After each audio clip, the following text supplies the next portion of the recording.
Welcome to the Tourism News Wrap. My name is Jason Amo. Coming up, Morocco unveils COVID-19 protocols to keep tourism alive. Ghana launches $9 million grant for tourism SMEs. Zambia inaugurates new tourism board, and Ethiopian Airlines leverage on its digital strength. Morocco's Ministry of Tourism, Handicrafts, Air Transport and Social Economy has unveiled a comprehensive health protocol aimed at restarting the tourism sector in the Maghreb country. The document, titled Tourism in Morocco Post-COVID-19, aims at a truly exceptional tourism experience with peace of mind. The country's Minister of the Sector, Nadia Feta Alawi, in her foreword said, "The kingdom, under the leadership of King Mohammed VI, has instituted preventive measures recognized by the international community as the appropriate response to the pandemic." Ghana's Ministry of Tourism, Arts and Culture has launched a $9 million grant for tourism SMEs under the Ghana Tourism Development Project grant. An estimated 1,000 businesses are expected to benefit from the grant. Speaking at the launch, the Minister of Tourism, Arts and Culture, Barbara Oting-Jesi, said tourism and hospitality industry has been identified as a strategic pillar for the transformation of the Ghanaian economy.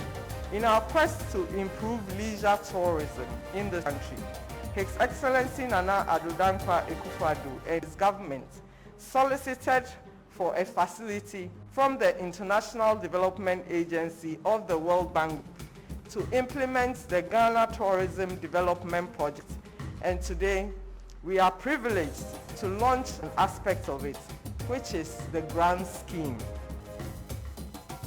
Africa's largest airline group, Ethiopian Airlines, has stepped up efforts to make air travel safe and seamless in the era of coronavirus with an enhanced digital system for its passengers and customers. As travel begins to start slowly, the airline says it has put in place measures to ensure safety of its passengers as well as offering impeccable service through technology. Director of Integrated Marketing Communications at Ethiopian Airlines, Meretab Teklaye, had this to say. At the initial stage of COVID, Ethiopian Airlines have leveraged its agility, which has been proven its resilience across different times. Ethiopian positioned its technology department as one of the competitive advantage to support the operational excellence and also to improve the customer experience by providing digital customer experience. So during this pandemic, since all the workforces are mobilized to cargo, Ethiopian technology team come up with a mobile app that will help cargo customers to trace their cargo items, to request charter, flight status, flight schedule, inquiries. All the interaction points that has been there with different offices has been digitized and present to our customers at the fingertip. The Kenya Wildlife Service is expected to roll out an electronic payment system to improve services at the park.